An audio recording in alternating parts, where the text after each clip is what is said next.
നമ്മുടെ നാട്ടിൽ മാധ്യമങ്ങൾ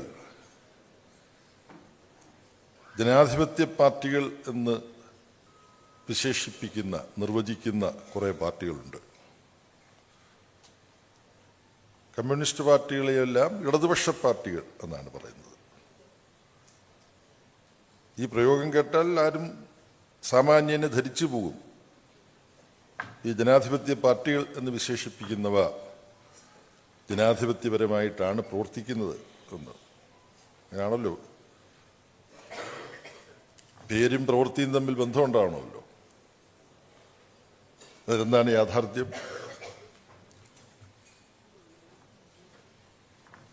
ഇന്ത്യയിൽ ഏറ്റവും പഴക്കമുള്ള മാധ്യമദൃഷ്ടിയിലെ ജനാധിപത്യ പാർട്ടി കോൺഗ്രസ്, RSS ഈ രാജ്യത്തെ സ്വന്തം കൈപ്പിടിയിൽ ഒതുക്കി രാജ്യത്തെ ഒരു തീവ്ര വർഗീയതയുടെ അടിസ്ഥാനത്തിലുള്ള മതരാഷ്ട്രമാക്കാൻ നടത്തുന്ന ശ്രമങ്ങൾക്കെതിരായ പോരാട്ടത്തിൽ ഈ കോൺഗ്രസ് പാർട്ടിയുമായിട്ടും ഇടതുപക്ഷം കമ്മ്യൂണിസ്റ്റ് പാർട്ടികളൊക്കെ സഹകരിക്കുന്നുണ്ട്. പക്ഷെ ജനാധിപത്യ പാർട്ടി എന്ന് മാധ്യമങ്ങൾ ഈ കോൺഗ്രസിന് വിശേഷണം നൽകുന്നത് ശരിയാണോ എന്ന് ആ മാധ്യമങ്ങൾ ഒന്ന് ആലോചിക്കുന്നത് നല്ലതാണ്. ഈ അഭിപ്രായത്തിൻ്റെ അടിസ്ഥാനത്തിൽ മാധ്യമങ്ങൾ അവരുടെ നിലപാട് മാറ്റുമെന്നൊന്നും യാതൊരു തെറ്റിദ്ധാരണ എനിക്കില്ല. എന്താണ് അവിടുത്തെ ജനാധിപത്യം?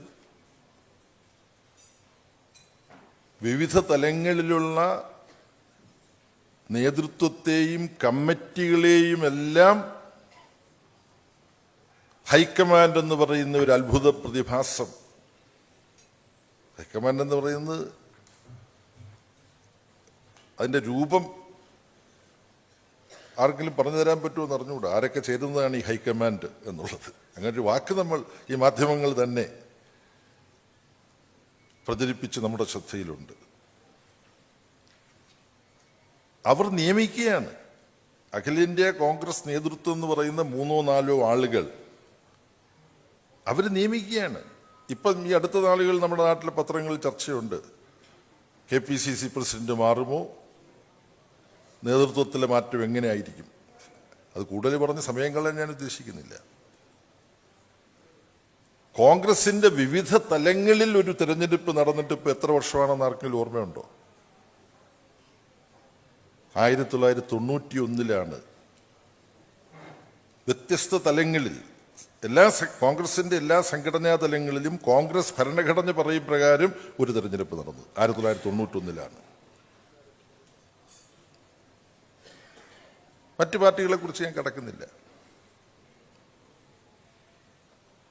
കോൺഗ്രസിന്റെ സംസ്ഥാന അധ്യക്ഷന്മാരെ മാത്രമല്ല ഈ ഹൈക്കമാൻഡ് തീരുമാനിക്കുന്നത്.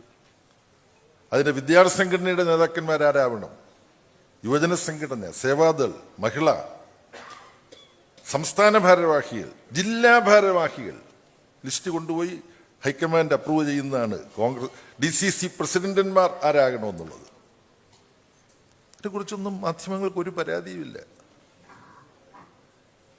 CPIM-ന്റെ സമ്മേളനങ്ങൾ ജനാധിപത്യ കേന്ദ്രീകരണ തത്വം അനുസരിച്ച് നടക്കുമ്പോൾ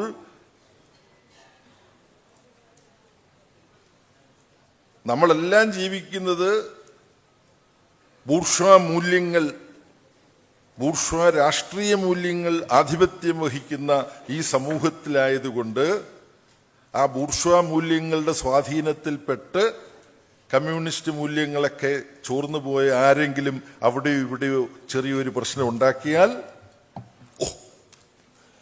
ആകാശം ഇടിഞ്ഞു വീഴുന്ന ബഹളമാണ്. മാർക്സിസ്റ്റ് പാർട്ടിയിലെ പ്രശ്നം എന്ന് പറഞ്ഞുകൊണ്ടാണ്. അവിടെ ഇവിടേക്ക് ചെറിയ പ്രശ്നങ്ങൾ ഉണ്ടെന്ന് തന്നെയാണ് ഞാൻ ഈ പറഞ്ഞത്. നാളെ ഇനി പ്രധാന തലക്കെട്ട് മാർക്സിസ്റ്റ് പാർട്ടിയിൽ പ്രശ്നങ്ങളുണ്ട് എന്ന് പറഞ്ഞിട്ട് വരുമെന്ന് എനിക്ക് അറിഞ്ഞുകൂടാ. അതാണ് മാധ്യമങ്ങളുടെ രീതികൾ. അതാണ് അനനുപാതികമായിട്ട് റിപ്പോർട്ട് ചെയ്യുക. മാർക്സിസ്റ്റ് പാർട്ടിയിൽ ചില തലങ്ങളിൽ ചില പ്രശ്നങ്ങളുണ്ട്. അത് പാർട്ടിയുടെ ഭരണഘടനയനുസരിച്ച് ജനാധിപത്യ കേന്ദ്രീകരണ തത്വം അനുസരിച്ച് പാർട്ടി കൈകാര്യം ചെയ്ത് ഓരോന്നും പരിഹരിച്ചുകൊണ്ടിരിക്കുകയല്ലേ. പ്രശ്നമെല്ലാം പരിഹരിക്കപ്പെട്ടു പോവുകയല്ലേ CPIM-ൽ? പ്രശ്നമുണ്ടായാൽ ആ പ്രശ്നം ഉണ്ടാകുന്നത് എന്തുകൊണ്ടാണ്? ഈ ബൂർഷ്വാ രാഷ്ട്രീയ പാർട്ടികളുടെ പ്രവർത്തന വൈകല്യങ്ങൾ ആധിപത്യം വഹിക്കുമ്പോൾ അത് ചിലയിടത്ത് ബാധിക്കും. അതിനെതിരായിട്ടുള്ള സമരം, ഉൾപാർട്ടി സമരം, റെക്ടിഫിക്കേഷൻ ക്യാമ്പയിൻ, തെറ്റുതിരുത്തൽ പ്രവർത്തനം അത് നിരന്തരം നടത്തുന്ന പാർട്ടിയാണിത്. ഈ പാർട്ടി സമ്മേളനങ്ങളും ഇത്തരത്തിൽ തെറ്റുകൾ തിരുത്താനുള്ള ഒരു സന്ദർഭമായി ഈ പാർട്ടി സമ്മേളനങ്ങളിലെ ചർച്ചകളും പാർട്ടി സമ്മേളനങ്ങളിലെ തീരുമാനങ്ങളും മാറുകയാണ്. പാർട്ടി സമ്മേളനങ്ങളിൽ വിഭാഗീയതയൊന്നും ബാധിക്കാതെ ജനാധിപത്യപരമായ തെരഞ്ഞെടുപ്പുകൾ നടക്കുന്നുണ്ടല്ലോ, തീരുമാനങ്ങൾ അങ്ങനെ എടുക്കുന്നുണ്ടല്ലോ. പക്ഷെ പാർട്ടി വിഭാഗീയത അനുവദിക്കില്ല എന്നുള്ളതും കമ്മ്യൂണിസ്റ്റ് പാർട്ടിയുടെ വളരെ കൃത്യമായ ധാരണയാണ്.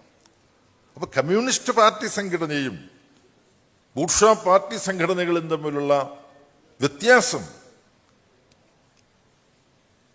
അത് ജനങ്ങൾ മനസ്സിലാക്കുന്നതിന് ഉത്തരവാദിത്വ ബോധത്തോടുകൂടി മാധ്യമങ്ങളും ഒരു പങ്ക് വഹിക്കാനുണ്ട്. അത് മാധ്യമ പ്രവർത്തകർക്ക് അങ്ങനെയൊക്കെ പങ്കുവഹിക്കണമെന്ന് താല്പര്യം ഉണ്ടാകും. പക്ഷെ മാധ്യമ മുതലാളിമാർ അത് വകവെച്ചു കൊടുത്തു എന്ന് വരില്ല. ഈ സമ്മേളനം സമാരംഭിക്കുമ്പോൾ വിശേഷിച്ച് തിരുവനന്തപുരത്ത് തൊഴിലാളി വർഗ വിപ്ലവ പ്രസ്ഥാനത്തിന്റെ വ്യതിരിക്തമായ സംഘടനാ പ്രവർത്തന ശൈലി അത് പാർട്ടി സമ്മേളനങ്ങളുടെ ജനാധിപത്യപരമായ നടത്തിപ്പിൽ പ്രതിഫലിക്കുന്നുണ്ട് എന്ന വസ്തുതയാണ് ആദ്യം ചൂണ്ടിക്കാണിക്കേണ്ടതായിട്ട് ഞാൻ കരുതുന്നത്. സ്വാഗതം പറയുമ്പോൾ സഖാവ് TN സീമ, വാഴവട്ടം അമ്മ ഉൾപ്പെടെ വേറെല്ലാം വിദ്യാർത്ഥികളായിരിക്കുമ്പോൾ സഖാവ് ആനത്തലവട്ടം ആനന്ദൻ ഏറ്റവും കൂടുതൽ സംസാരിച്ച് കേട്ടിട്ടുള്ളതാണ് രക്തസാക്ഷി വാഴമുട്ടത്തെ അമ്മ. അങ്ങനെ വലിയൊരു പോരാട്ടത്തിന്റെ പാരമ്പര്യം ഈ ജില്ലയ്ക്കുണ്ട്. പ്രശസ്ത മാർക്സിസ്റ്റ് ചിന്തകനും ഫാസിസ്റ്റ് വിരുദ്ധ സമരത്തിന്റെ നായകനുമൊക്കെ ആയിരുന്ന വാൾട്ടർ ബെഞ്ചമിൻ, അദ്ദേഹം ചരിത്രവൽക്കരിക്കുക, ആവർത്തിച്ച് അതിന്റെ പ്രാധാന്യം അദ്ദേഹം പറഞ്ഞിട്ടുണ്ട്. ചരിത്രബോധം ഉണ്ടായിരിക്കേണ്ടതിന്റെ പ്രാധാന്യം. അങ്ങനെ ഈ പ്രദേശത്തിന്റെ ചരിത്രത്തിലേക്ക് തിരുവനന്തപുരത്തെ സമ്മേളനത്തിലാണല്ലോ പോകുന്നതെന്ന് വെച്ച് ആലോചന പിന്നിലേക്ക് പായിച്ചപ്പോൾ ബ്രിട്ടീഷ് സാമ്രാജ്യത്വത്തിനും ഈസ്റ്റ് ഇന്ത്യ കമ്പനിക്കുമെതിരായി ഇന്ത്യയിൽ തന്നെ ആദ്യം നടന്ന സംഘടിത സമരങ്ങളിലൊന്ന്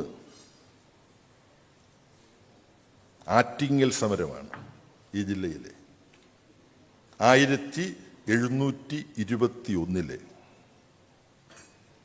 അതിൻ്റെ വിശദാംശങ്ങൾ ഇവിടെ പ്രസക്തമല്ല. കാര്യം വേറെ കാര്യങ്ങൾ നമുക്ക് ചർച്ച ചെയ്യാനുണ്ട്. സമകാലികമായ ഒരുപാട് കാര്യങ്ങൾ ചർച്ച ചെയ്യാനുണ്ട്. ഒരുപാട് സമയം നമുക്ക് ചരിത്രത്തിൽ ചെലവിടാൻ കഴിയില്ല. ആറ്റിങ്ങൽ സമരം നടന്ന് 20 വർഷം കഴിഞ്ഞപ്പോൾ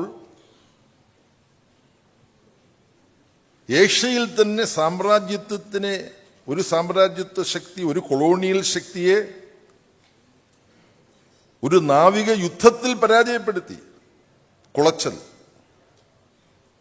1741 ഡച്ചുകാരെയാണ് പരാജയപ്പെടുത്തിയത്.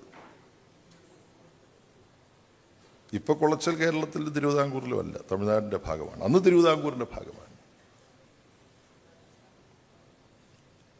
അതിൽ വലിയ പങ്ക് വഹിച്ചത് മത്സ്യത്തൊഴിലാളികളാണ്.